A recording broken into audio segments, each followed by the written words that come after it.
Hey everyone, this is Kirk here again from OptionAlpha.com, and in this video tutorial, what I want to do is help you guys figure out where a stock may or may not go in the future. And I think as we start to talk a little bit more about technical analysis, it's important to realize that, it's not the end-all tool. And even in my own progression of trading, I used to use technical analysis a lot more than I do now, but it still serves a really good purpose because you can get some insight into where a stock, again, may or may not go in the future. And I think if you have technical analysis set up the right way on your charts, it's very easy to, again, just use it as a little bit of an edge. Now, one quick comment on setting up too many technical indicators. I often find that when I coach people that they have 45 different technical indicators they're looking at, and you get into this mode of analysis paralysis where you just are looking at this indicator and that indicator and whatever. So I'm definitely a fan of setting about 3 to 5 technical indicators that you like to use, that you've found to be successful, and sticking with those long term and getting to know how they work and how they move and what kind of signals they give. So that's my suggestion on the types of trades that you should be making and how you should be using technical analysis. Now, what we're going to do today is we're actually going to show you how to set up 3 of the different technical indicators that I use, including MACD, CCI, and RSI. And I'll show you how to set them up in Thinkorswim. And obviously your broker, if you're using somebody different, might have a different setup, but it's all basically about the same. So the first thing that we're going to do is we're going to start with this base chart. And today we're just looking at IWM. So we're just looking at one of the major market index ETFs. And you can see we've got pretty much nothing on this chart that gives us an idea of where the stock may or may not go. We can draw lines and all that stuff, but no real technical indicators. So what I want to do first is I want to go up to here where it says studies, and I want to edit studies. And so you can see there's no studies on here right now, but I'm going to add a study. So on the left, I'm just going to search for the first one, which is MACD. So I want to use MACD 2 lines, and there's a bunch of different ones you can use: histogram, crossover, 2 lines, just regular MACD, but I like to use 2 lines. And then inside MACD, you can see that there's a couple different settings. So the first setting that I want to do is I want to change the fast length, which is this one right here. Fast length, which is currently at 12, I want to change that to 15. So that's the first change I'm going to make. And then I'll explain what these different lengths mean. And then the slow length is currently at 26. I'm just going to even that out just a little bit more to about 30. So here's what they mean. With MACD, basically what you're looking at is 2 different moving averages. And you're using a faster moving average, which in this case is about 15 days, and a slower moving average, which is 30 days. And what we want to see with these 2 moving averages is this convergence and divergence in them. Meaning is the momentum in the security, the shorter term momentum relative to the longer, slower term momentum, is that increasing or expanding against itself, right? So is momentum coming into the security or is momentum coming out of the security? And so once we actually put those on our charts, you see all I do is hit apply and go here and hit apply. And you can see that now MACD is on the bottom side of our screen. Now, once we have these on these charts, you can see that the green line, which moves a little bit faster and is kind of a little bit more edgy, it moves quicker with the market because it's a faster moving average. It's only 15 days. This one is going to move much quicker with the market as opposed to this purple line, which is our slower moving average at about 30 days. And you can see they generally both, move in the same cycle, but there's periods in which we see a cross of the slower term moving average, which is green, that crosses above or below the purple line. Now, in our case, we are looking for specifically that cross in the moving average. So in this case, the one that I'm pointing to right now on the screen, this is the moving average that has now crossed under the purple line, and that gives us a very clear sell signal. So when we see that shorter term moving indicator or moving average, that green line, cross under or below the purple line, which is our longer term moving average, that means that short-term momentum is getting sucked out of the security relative to long-term momentum, and therefore we should be out of the security or at least be wary of a sell-off. Now in this case, that ended up being a pretty good signal, right? And we look back historically with IWM, and that signal really carried us until the next buy signal that we had down here in August. So you can see now we got a new signal where that shorter-term moving average, the green one, crosses above the purple line, which is our longer term moving average, and that right there gives us a very clear cut buy signal. And you can see that again, that was a very good signal because that buy signal here carried us through to the next sell signal, and so on and so on. So MACD is one of my favorite ones to use because it is just a little bit more reliable in just judging where a stock may or may not go in the future. Now, as I say that, I'll point out, and even on this chart right now with where stocks are trading right now, we had a point in time where the signals weren't that clear. So there's obviously flaws to technical analysis, and this really, kind of drives home the point here that these signals weren't 100% clear at this time. You can see we had a couple different crosses as MACD was continuing to move lower, but as that happened, the stock just basically stayed sideways. There's a lot of volatility in there, but the stock really stayed sideways, heading towards the future. And so it's important here to just, as always, take this with a grain of salt. What's really important with technical analysis is just where a stock may or may not go and how relatively overbought or oversold it is. So if you start to see, MACD really starting to extend like this and just run for a month and a half, it might be best to start, again, paring down your positions or at least getting a little bit bearish in some of your trades. So that's the way that I use it. And again, it's pretty reliable on most stocks, but you'll have to, go back through and back test a lot of those. So as we go through here, let's add a different study. So we're going to keep this one up here, and we're just going to add another study to it, which is my second favorite, and that is CCI. So CCI is a little bit different. We're going to change this one as well. The length of CCI is similar to MACD in that it judges time frames in the past. It's currently set at 14, and we're going to widen this out to 31.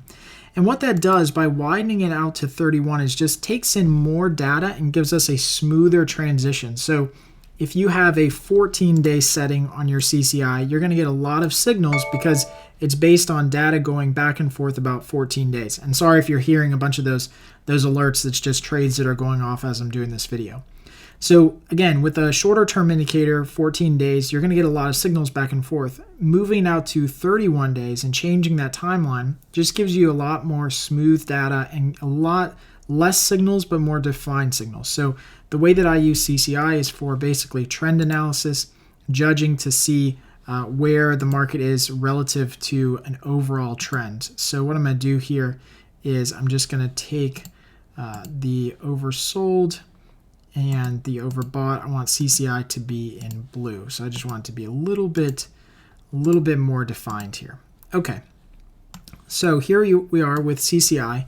What's important to notice about CCI is that the most important line on this chart is actually the 0 line. Now on here I do have the 100 and the negative 100 because that's what defaults in the indicators. On my particular charts, I like to take those off if I can because I'm not looking at that line. I really want to be focused on kind of this 0 line, and that's where we get our buy signal or sell signal.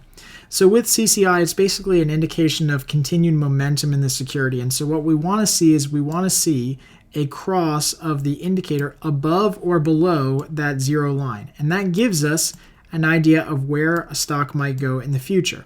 So you can see we got a cross back here in, this is in October if you can't see the date here. And you can see that cross in CCI did lead to some nice rallying in the stock as we kind of headed towards the end of the year.